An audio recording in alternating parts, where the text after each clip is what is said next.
one of mankind's most powerful as well as most fascinating inventions.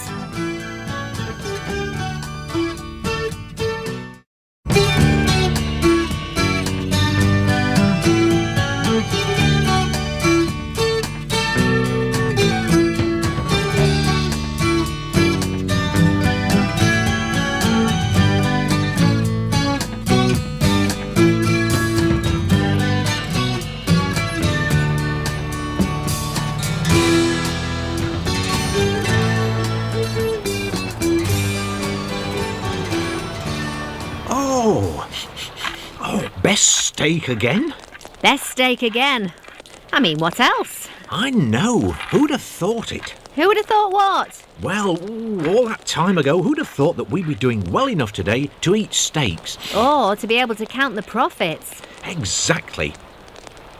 Do you remember the day things were so bad we began to think we might take a break from making clothes to sell in the market and turn to something else? They were hard times. There was no steak in those days. Best end of bone, if we were lucky. All right, dear, off we go then. Right. Oh, it's true. I remember it just like it was yesterday. I had a feeling it was a dreadful mistake to give up on the weaving business, even if it was only for a short time. Well, nobody was buying your shawls. Things looked black. It was either starve or change. So we changed. Oh, it had been a dreadfully hard day in the woods that day, looking for mushrooms and plums. Well, that's why I gave you the mushrooms to pick. Mushrooms are lighter than plums. Yeah, but there were 10 times more mushrooms than plums. Odd that, wasn't it? Uneven, I'd call it. But what a time I had in the market that day. Who would have thought a few plums would cause all that trouble? Get your lovely plums. Here they are, they're lovely. Oh, well done. Thank you very much. Have a nice day. Thank you. Well done. Lovely. Oh, hey, hold on. How was I to know that everybody was sick and tired of the glut of apples and that mine were the only plums on the market? Ow! Oh, get off him, you bully! It wasn't as though I was overcharging. Ow! Mine were exactly the same price as Mr. and Mrs. Farmer used to charge when they had lots of plums. Oh.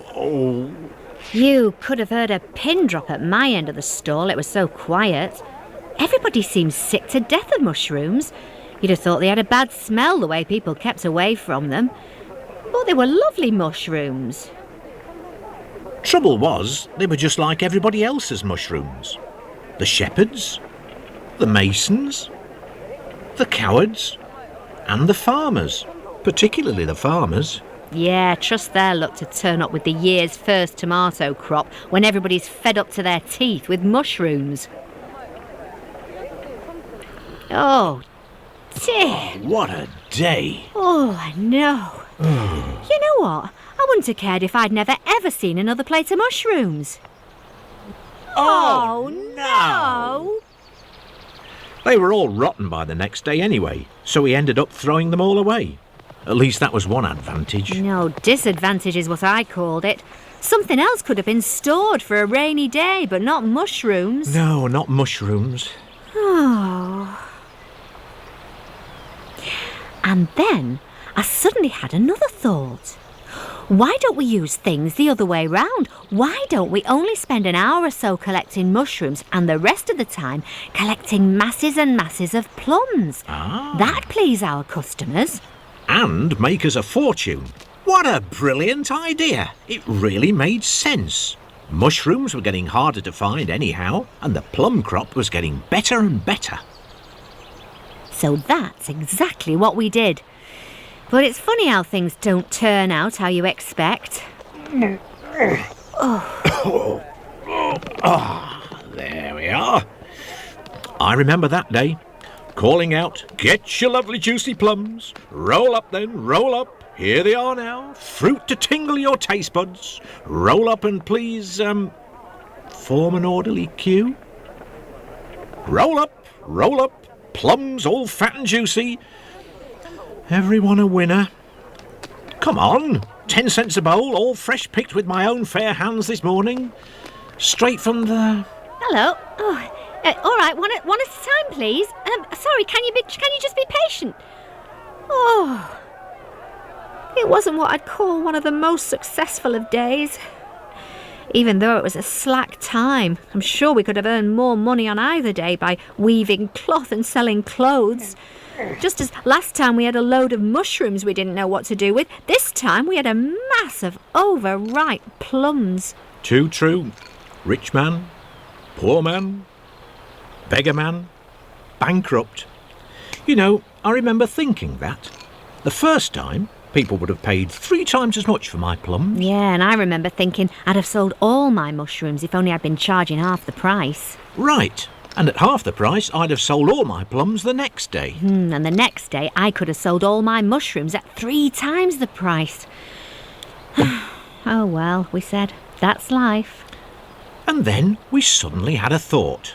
Why should it be for life? We'd always done things in the same old way. But why should we always charge 10 cents a bowl? It's true, we always had. Everybody always had. Why couldn't we change it? We couldn't. We could. There was no law against it. This is what we said to ourselves. Look, how much did we make on the first day? Well, 10 bowls of plums at 10 cents, that's 100 cents. 10 bowls of mushrooms, another 100 cents. So, 200 cents altogether. And how much could we have got by adjusting the prices? Let's see, I could have got 30 cents a bowl. That's 300 cents. And if only I'd cut the mushrooms down to 5 cents, I'd have sold the lot. And you had 60 bowls worth. That's right. Hey, that makes 300 cents. Right. So just by changing the prices, we could have made 600 cents instead of 200 cents. Yeah, and today we could have done just the same. We took 200 cents today, but we could have got 300 cents for 10 bowls of mushrooms at 30 cents and 300 cents for 60 bowls of plums at 5 cents. So we said to one another, why don't we try it? After all, we said, they can't kill us for trying. And so we did. Next time we managed to find lots of ripe apples, but we also found the season's first peaches, so we charged 30 cents for the peaches and 5 cents for the apples. When they saw what we were doing, people were surprised. At first they were a bit angry at the high prices of the peaches, so I told them they didn't have to buy if they didn't want to. But some people who'd had a very good week could afford it. Others wanted them so much they were prepared to do with less of something else. And between them they bought up all the peaches despite the price. There we go. They're lovely. And at my end of the stall, people were really pleased to find such good, cheap apples. It's true, the farmers were selling nice apples too, but at 10 cents a bowl. 5 cents is a very different matter. They didn't buy all of them, mind, so I offered the last lot at 2 bowls for 5 cents. 2.5 cents a bowl is a bargain some people couldn't refuse.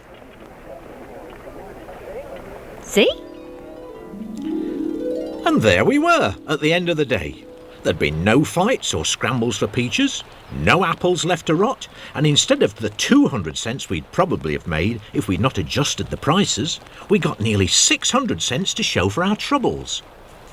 It's an unavoidable fact of life that goods have to be allocated somehow, and we'd discovered for ourselves that the price of goods can prevent fights or long queues on the one hand and huge surpluses on the other. Am I right or am I right? And it all goes towards demonstrating a general principle that applies to marketing anywhere. It makes no difference whether it's fish or furniture, kettles or computers, boots or books. Nothing has an absolute price or an absolute value. Take any commodity you care to mention, no matter how ordinary. Its value always depends on the circumstances. Take water, for example. In a country near the equator, it can be very expensive because it's difficult to come by. And in the middle of the desert, near an oil well, in a country like this, a barrel of water can cost more than a barrel of oil. This chap's selling water, and he's doing very well. But in these same places, dates can be so common, have so little value, that scarcely anybody bothers to pick them. On the other hand, there are some countries where dates are rare and expensive delicacies. Yet in these same places, water might cost next to nothing because it's so easy to come by. However, water is as essential to life here as it is anywhere on Earth. If you live on the edge of a lake, you might have thousands of times more than you need, so its price isn't high. Just because something is high in demand doesn't automatically mean it's expensive. The balancing point is price. It regulates on the one hand supply and on the other hand demand. The fascinating thing is that if you go to any market or any shop, every price you see on every single thing that's for sale has a story to tell. It tells you, for example, how plentiful or how scarce something is in relation to the number of people who are not only able to buy it, but are willing to buy it. Comparing prices can tell you a great deal about different things with similar characteristics. An avocado can weigh the same and may even have the same nutritional value as a potato, but the different price of each can tell you how much more difficult one was to produce than the other, or how far it had to travel and how much people want it. Changing prices makes another interesting story. The way the price of cherries and of salmon changes between early May and late June can tell you a great deal about when cherries grow best, or about how easy it is to catch salmon, or when the season is open or closed. But what price tells you about something has nothing to do with its absolute value. Price can only tell you about value relative to a particular place at a particular time. It's the relationship between supply and demand. It's like a pair of scales. The price pointer is in the middle. If demand is on the right and supply on the left. When demand is great and supply is small, the pointer will move to a higher price. But when supply increases and demand decreases, the pointer moves to a lower price. And this tells us the first simple but important law of demand. The higher the price, the smaller the quantity that will be demanded. Or, if you prefer, the lower the price, the greater the quantity that will be demanded. It's a law that applies to this and every other market you can think of.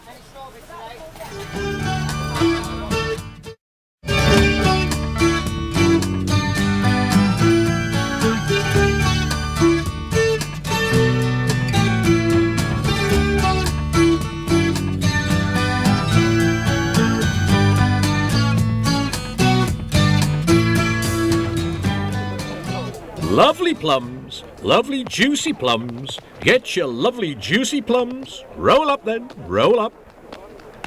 We learnt a lot from the market. In particular, we learned how the price of what we had to sell affected the behaviour of the people we were trying to sell to, the consumers. We'd found that raising the price reduced the amount people wanted to buy. It acted as a sort of rationing system. Yeah, and on the other hand, we'd also found something else. Lowering the price of an item increased the amount people wanted to buy. It acted as an incentive. But the truth is, it isn't only the consumer whose behaviour changes as the price goes up and down. The producer's behaviour changes too. And our behaviour certainly changed. Phew. All right, come and get it. Come and get it. Oh, forget it. It all began that day. I'd been out with the children.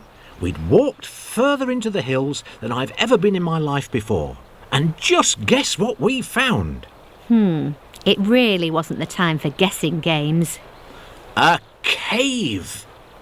A cave? Hmm. Who wanted to talk about caves when the meal they'd been cooking all morning was stone cold? And the shawls they'd been making all week had to be got ready for the trader. I asked you if you knew what it was made of. Well? Well? Who cared what a rotten old cave was made of if you knew that unless we sold the shawls to the trader, we'd have no money left for food, hot or cold? It was made of salt, dear. Oh, what was? The cave! The cave made of salt, I explained, that we could sell salt on the market. I felt sure that we'd do very nicely from it. Oh, who could possibly be so stupid? We already had enough salt to last us for a month. The trader brings sacks full every time he comes. It only costs 10 cents a bowl. We couldn't possibly compete with his prices. Oh, you see, we'd starve unless we could think of something better than that. It was much better to make clothes and blankets. That way we got a decent amount of money for a decent day's work. You've got to admit I'm right. Yes, but all the same, I thought it was worth a try. After all, soon everybody would be wanting to salt down meat and fish for the winter. So I took my salt to the market the next day. But nobody took any notice of my salt. They said it was crazy to try and sell it at that price. I should have known, of course. My wife was quite right. She usually is.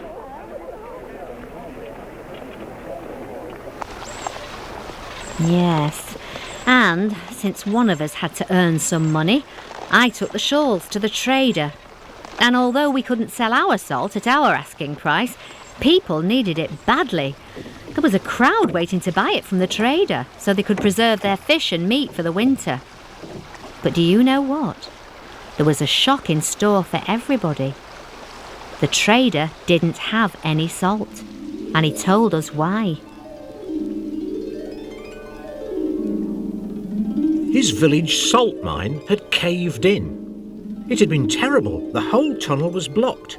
They didn't even have any salt for themselves, let alone enough for trading. Now, if we only knew where we could get some. Yes. If we only knew where. If we only knew where. I wonder... Just a minute. Where's she off to? Look. Excuse me. Excuse me. Look.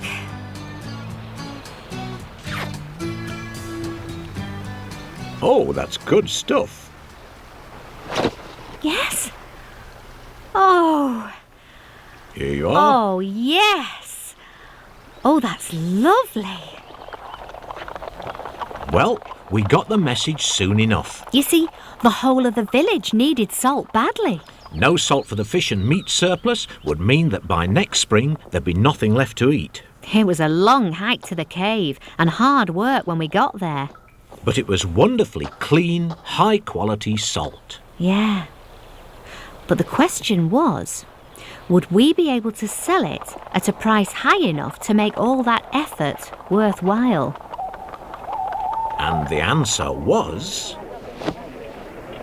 Could we not? Ho, ho, ho! Here they come! Yes, even at that price we could have sold 10 times as much. So, naturally, we decided to get a whole load more of it.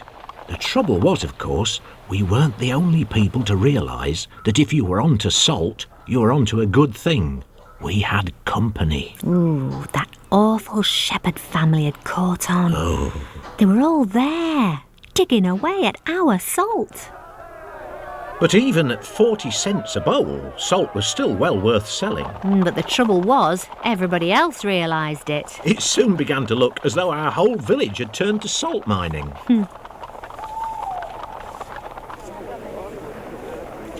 Yet the surprising thing was that the price of salt still made it worth our while to go through the trouble of fetching it from the caves.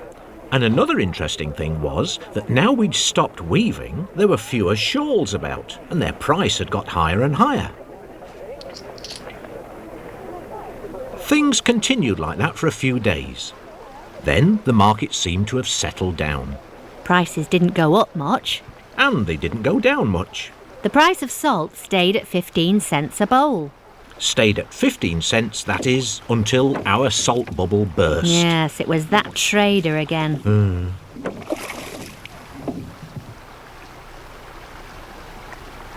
They'd re-excavated their salt mine, and what's more, they'd found a rich new seam. Now he was offering it cheaper than ever. You what? 5 cents a bowl? And there's plenty more where that came from. Oh, so there was only one thing left for us to do. Reduce the price yet again. Again?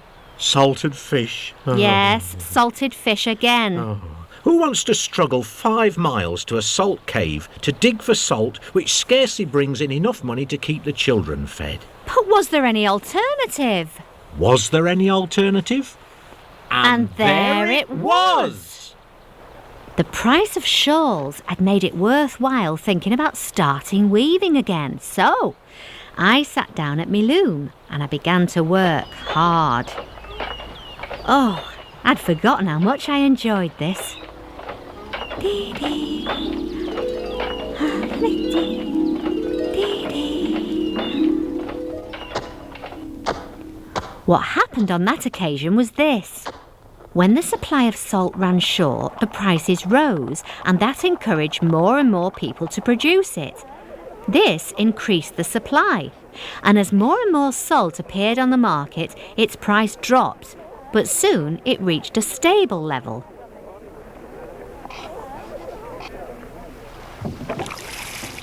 Then, when the supply rose yet again, the salt miners found that it wasn't worth the effort, and they stopped mining and went back to their previous job because it brought in more money than mining.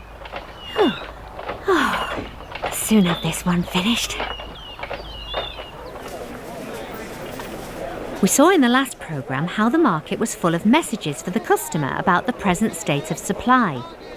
These are scarce here today, but those are plentiful. These are expensive and difficult to produce and distribute, but those are cheap and easy. And we saw how high prices ration scarce goods, while low prices clear plentiful goods. But the marketplace is simultaneously sending messages back to the producer about the present state of demand. A busy stall tells the producer people want more of these than they can get. On the other hand, a slack period in the market tells him people don't want these very much, with the result that high prices stimulate increased production and low prices cause reduced production. So, price is always acting to encourage producers to produce the right balance of what customers want to consume and to keep adjusting to every change in supply and every change in demand. It happens everywhere. Behind every price in a store, there is a volume of information, experience, calculation and judgment. The manufacturer has worked out his production costs, estimated how many he could sell at various prices, and picked the price that gives him the biggest profit.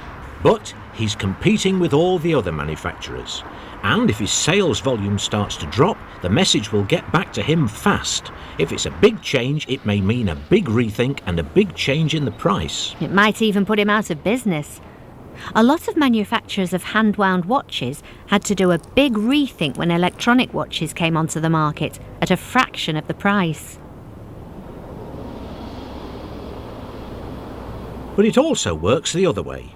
In the 1970s, during the UK bread strike, bread prices shot up. But people still wanted to buy bread. This stimulated others to hire trucks and import loaves from Holland. At the normal price, transport costs were too high to make bread importing worth anyone's while. But when scarcity doubled the price, it was a very different story.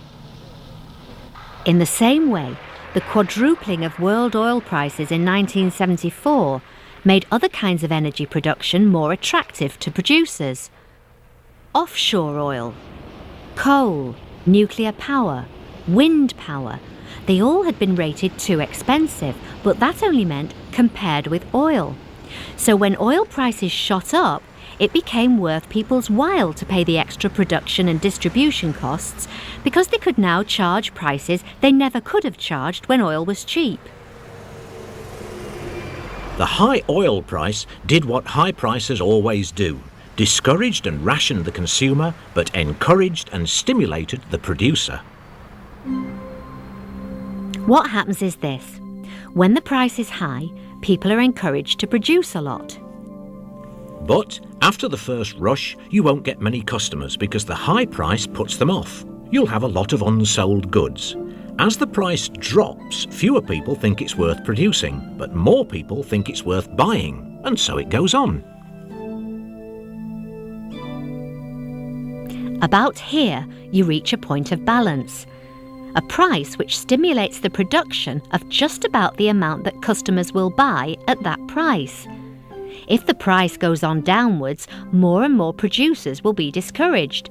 But at each falling price stage, more and more people will want the goods. That's when you get fights, queues, and black markets.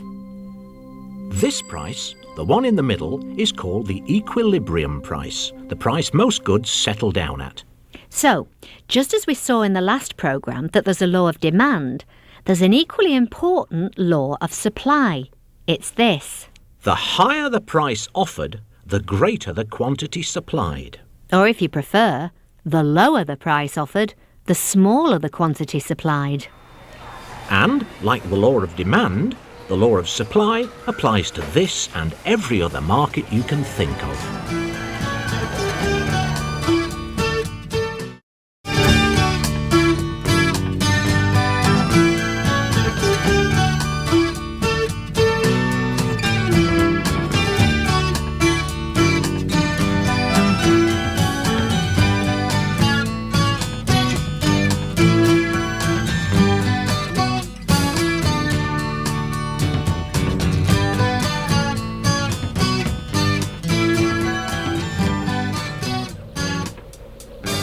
Do you remember that day we set out on our great journey? Oh, I certainly do.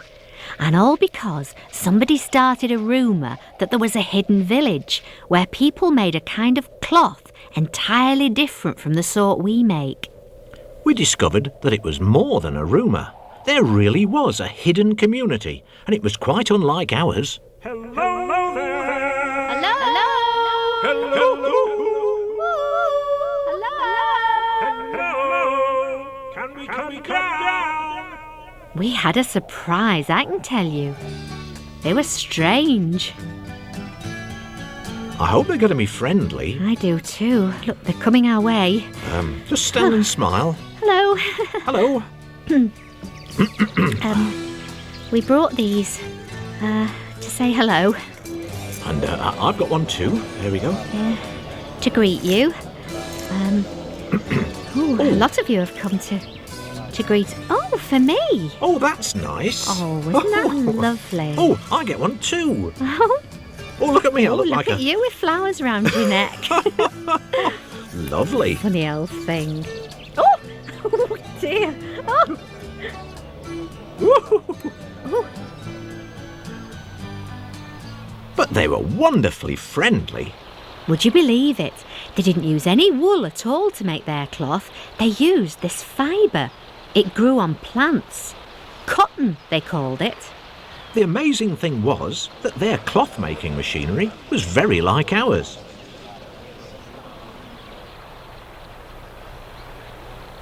It's true they didn't have such an efficient foot treadle on their spinning machine, but the turn shuttle on their weaving machine was twice as fast as ours was.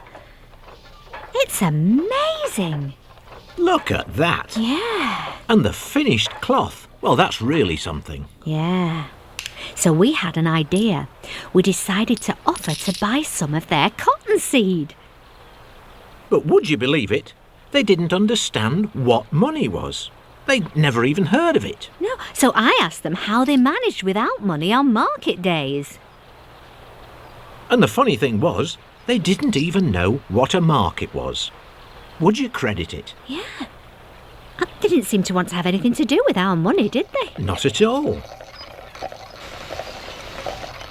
I checked to make sure that they didn't all produce small amounts of different things inefficiently, like we did in the bad old days. Oh, remember that? Oh, crikey.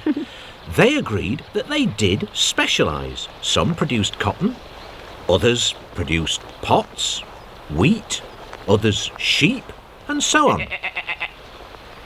It's more efficient that way, they said. But the big question was, how did they share everything out? They explained. It starts with a council of elders.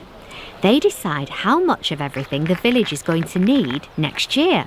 How much beef, how much cotton, how much fish, and so on. Then they produce a plan for the whole village, saying how much of what product each family has to produce each year. When the produce is ready, it all goes into the village store. Ah, we said, people like your fisher family must be honest as anything. But some people cheat, like those awful shepherds in our village. Oh, they're shocking, they are. Horrible lot. Yeah, can't trust them for a minute. Ah, no, they told us. The guardians see there is no cheating. They allocate so much of each product to each family. The ration they're given is the basis of the original plan. But, we said, supposing you don't grow what you're told to, or don't like what you're given. Well, they said, you can apply to the elders for a change next time.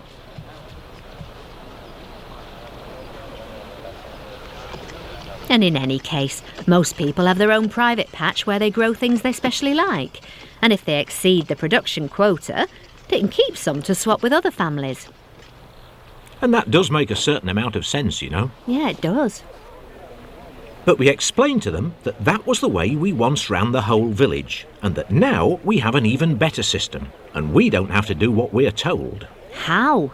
They asked. Come and see, we said. So they did. And this is our village. And that's Mr. Mason. Oh yes, hello. And the shepherds are over there. We explained how everybody grows what they like and brings it here to the market. We used to swap our goods, but that became too complicated. We solved that problem with money. It's the price of the goods that keeps the balance between supply and demand. Nobody tells anybody what they have to produce or what they have to consume. Simple, you see? Yes, but they weren't fools, our new friends. They could see problems. Is it possible, they said, for one person to pay another to do a job? Yes, we said. Well, in that case, they said, the employer must tell the employee what to produce. That's right, isn't it? And you've got to admit, it's a fair point. And who, they asked, took the decision to build the road? And who is responsible for building this bridge to the meadow? And who's going to build that watchtower we've been talking about? And what happens when there's a wheat blight or a fowl pest and one family has nothing to take to market? We explained that we sorted some of these things out at the village meeting. Everybody who turns up has a right to a say. We eventually come to an agreement how much everybody will chip in to pay for things like that. Ah, but supposing you don't agree, they asked. Well, we just do. We have to. You have to, they said. In that case, it's just like our Council of Elders plan. You contribute what they decide and they distribute it how they choose.